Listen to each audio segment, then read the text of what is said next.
கடுக்காய் சாப்பிடும்போது அடிப்படையாக வைத்துக் கொள்ள வேண்டும்னா எதற்காகனா மூலாதார சக்கரத்தை ஸ்திரத்தன்மையோடு வைத்துக் கொள்வதற்கு தான்.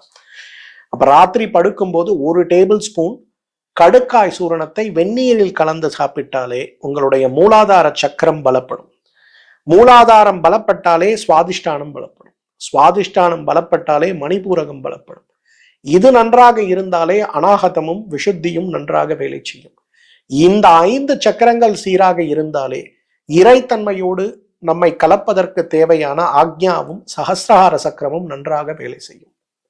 அப்போ அனைத்துக்கும் அடிப்படையாக இருக்கக்கூடிய எந்த சயின்ஸும் வேண்டாம், எந்த புரிதலும் வேண்டாம், சுலபமா நம்ம ஃபாலோ பண்ணாலே நல்லா இருக்கலாம் அப்படின்னு சொல்லக்கூடியதுதான் இந்த கடுக்காய் சூரணம். ஸோ இந்த கடுக்காய் சூரணம் ஒரு தேக்கரண்டி அளவுக்கு வெந்நீரில் கலந்து காலை ஒரு வேளை மாலை ஒரு வேளை நாம் எடுக்கும்போது நமக்கு என்ன ஆகும், மிகப்பெரிய அளவுல உடல்ல இருக்கக்கூடிய கழிவு நீக்கமாக இந்த கடுக்காய் பிரபலப்படுத்தப்பட்டதுனாலதான்